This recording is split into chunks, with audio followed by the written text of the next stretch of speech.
तो आप किसी दिन अगर हिंदू के पास बैठ गए तो अगले दिन आप हिंदू हो जाएंगे। अगर आप किसी यहूदी के पास बैठ गए तो अगले दिन आप यहूदी हो जाएंगे। यार ये तो अच्छी बातें कर रहा है, ये तो सब ले लेनी चाहिए। तो आप अपने बिलीफ को ओवरनाइट चेंज कर देंगे। किसी को सिखाएं कैसे? तो सिखाने के लिए सबसे ज़्यादा ज़रूरी ये है कि आप उनको से परमिशन मांगें। कोई भी नई चीज़ हम जब किसी को देने जाते हैं तो उनके अंदर जो इंटरनल फायरवॉल है, इंटरनल एंटीवायरस सॉफ्टवेयर है, जिसको हम ईगो कहते हैं, वो ऑन हो जाता है।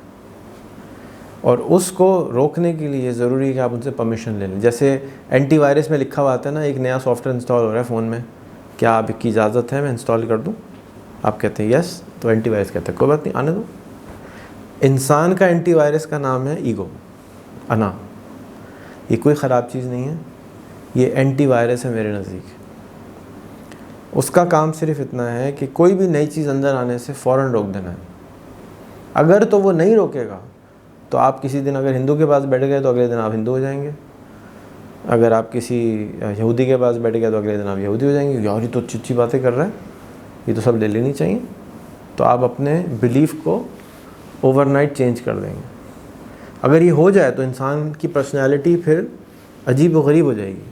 एक दिन हिंदू, एक दिन मुसलमान, एक दिन यहूदी, राइट। इसलिए ईगो की ज़रूरत है सख्त, कि वो चेंज ना हो। ईगो अपना काम कर रही है सही, अगर लोग चेंज नहीं हो रहे तो, ठीक है। तो आपको उनको सिखाता है। इस सिखाने के जो टेक्नोलॉजी है, उसमें जो सबसे अच्छी टेक्नोलॉजी मेरे नज़दीक अभी तक आई है वो NLP है, न्यूरो लिंग्विस्टिक प्रोग्रामिंग। इसका शॉर्ट फॉर्म बनता है। ये भी बड़ी अच्छी इंटरेस्टिंग साइंस है। इसमें ये चीज़ें सिखाई जाती हैं कि अगर आप किसी के सामने खड़े हैं और आगे वाला हाथ यूँ बांधा हुआ है तो आप भी यूँ हाथ बांध लें। अगर वो हाथ यूँ रखा है तो आप भी हाथ रख लें। अगर वो मुस्कुरा रहा है तो आप भी मुस्कुराएं। तो इससे रेपोर, ये हम बात किससे करते हैं NLP में? सबकॉन्शियस से। इसी तरह से एक और साइंस है हिप्नोसिस। हिप्नोसिस के ज़रिए भी लोग सबकॉन्शियस को रीप्रोग्राम करते हैं। आपको हिप्नोसिस, जिनको क्यूरियोसिटी है इंसान को अच्छा समझने की, उनको हिप्नोसिस ज़रूर सीखना चाहिए। इसे हिप्नोटाइज़ करते हैं। अच्छा, फिर हिप्नोटाइज करने को हम समझते हैं बुरी चीज़ है।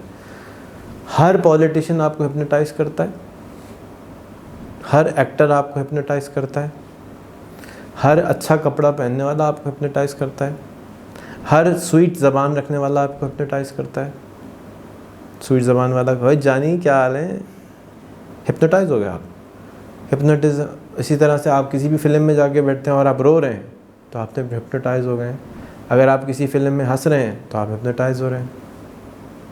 हिप्नोटिज़म बेसिकली सिंपली है कि आपके डायरेक्टली कॉन्शियस से नहीं, सब कॉन्शियस से लेवल पे जाके आप अपने आंसू पे काबू नहीं रख पाते और आपके आंसू निकल आते हैं। आप अपनी हंसी पे काबू नहीं रख पाते और आप हंसने लग जाते हैं। आप अपनी ख्वाहिश पे काबू नहीं रखते, आपको एक कपड़े अच्छे लगने लगते हैं। यार क्या माशाल्लाह कपड़े पहनी हुई है, वाह। ये अंदर से आवाज़ आती है, ये जानबूझ के नहीं करते आप।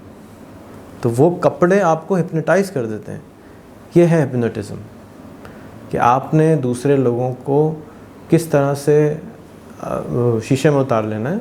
तो ये हिप्नोटिज़म की एक साइंस है जिसको हमें स्टडी करना चाहिए डीपर, और ये सब करते हैं। आप जितने भी अच्छे पॉलिटिशियन होंगे, जितने अच्छे एक्टर होंगे, जितने अच्छे डायरेक्टर्स होंगे, ये इसी तरह से दुनिया चल रही है। जितना अच्छा मुबल्लिग होगा, मुफ्ती जो तारिक जमील साहब हैं, हिप्नोटाइज़ कर देते हैं लोगों को, सुरूर में आ जाते हैं आप। अल्फाज का चुनाव ऐसा किया जाता है कि आप कहें वाह वाह वाह। ये है हिप्नोटिज़म, दैट्स ऑल। कोई बुरी और अच्छी चीज़ की बात नहीं हो रही। ये एक साइंस है, ये एक आर्ट है जो आपके सबकॉन्शियस से बात करता है। मैं एक मूवी रेकमेंड करना चाहूँगा जो कि YouTube पे मौजूद है सबको। उस मूवी का नाम है व्हाट द ब्लीप। उस मूवी के अंदर जो डिस्पेंज़ा की वो मूवी है, और उस मूवी के ज़रिए आप ज़िंदगी के जो भी चीज़ें हम देखते हैं उसको बेहतर अंदाज से समझने की एबिलिटी या फैकल्टी हासिल कर सकेंगे। इस मूवी को किसी को भी डब करके उर्दू में बनाना चाहिए, जैसे कि मूवी जो दूसरी वाली डब हुई थी द सीक्रेट, तो ये द सीक्रेट की तरह की मूवी है जिसके अंदर सीक्रेट्स बताए गए हैं इंसान की जिस्म के, दिमाग के, कि जिसके ज़रिए आप चीज़ें कर सकते हैं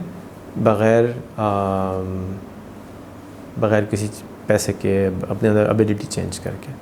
तो व्हाट द ब्लीप ज़रूर देखें। एक और मैं यहाँ पे एक रिकमेंडेशन है मेरी जो डिस्पेंज़ा के बारे में। जो डिस्पेंज़ा को मैं अपना टीचर समझता हूँ, ऑनलाइन टीचर, मैं उनसे कभी मिला नहीं हूँ। इनकी बहुत सारी यूट्यूब पे वीडियो मिल जाएंगी आपको, ये इनकी फ़ोटो है और इनकी किताबें हैं। और जो सबसे अच्छी किताब आपको यूट्यूब पे भी मिल जाएगी वो है you are the placebo. Placebo एक ऐसे टर्मिनोलॉजी को कहते हैं जिसके अंदर आपको पानी का इंजेक्शन लगाया जाता है और आप फील करते हैं कि मैं ठीक हो गया हूँ, और प्लेसिबो इफ़ेक्ट कहते हैं, यानी आप सोचते हैं और यकीन कर लेते हैं तो वो होना शुरू हो जाता है। तो इसका ये बहुत बड़ी ताकत है जो कि इंसान को अल्लाह सुब्हानहू व तआला ने दी है, जो कि आपको भी अपने अंदर पैदा करनी चाहिए कि आपका यकीन जब स्ट्रांग होता है तो आप ये चीज़ें करने लगते हैं। तो आप इस किताब को और इस ऑथर को मैं हाईली रेकमेंड करूँगा पाकिस्तान की तरक्की के लिए, आपके पैसों की तरक्की के लिए, आपकी आमदनी की तरक्की के लिए, दुनिया की तरक्की के लिए। ये जो साइंस इसने डिफ़ाइन की है ये बहुत प्यारी है और ये बहुत अच्छे तरीके से आपको समझाएगा, और आप इसको ज़रूर फॉलो करें, इसकी वीडियोस देखें, इसकी किताबें पढ़ें, सुनें और अपने ऊपर इम्प्लीमेंट करने की पूरी कोशिश करें। एक और ऑथर मैं आपको रेकमेंड करूँगा, उसका नाम है जॉन लिप्टन।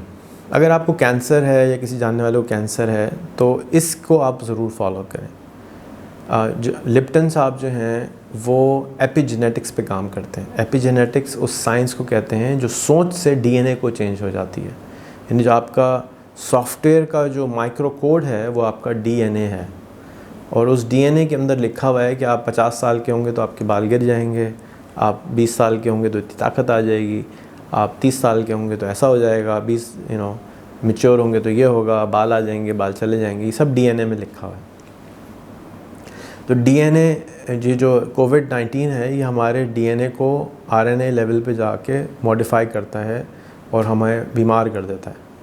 ये वायरस जो है अटैक करता है हमारे डीएनए पे। बिल्कुल उसी तरीके से आपकी सोच भी डीएनए को अटैक कर सकती है। तो इसकी साइंस को एपिजेनेटिक्स कहते हैं। इनकी भी बहुत अच्छी अच्छी किताबें हैं जो कि यूट्यूब भरा हुआ है इनकी किताबों से। जितने भी लोग यहाँ साइकोलॉजिस्ट हैं और जितने भी लोग इंसान अपने आप को बेहतर करना चाहते हैं, मैं रेकमेंड करूँगा, ख़ास तौर पे कैंसर से निजात लेना चाहते हैं सोच के, तो जो जिस्म कैंसर के सेल क्रिएट कर सकता है वही जिस्म कैंसर के सेल को ख़त्म भी कर सकता है। तो ये सोच की ताकत बहुत बड़ी ताकत होती है। इसको इस्तेमाल करने के लिए जॉन लिप्टन ने बहुत ज़्यादा सिखाया है।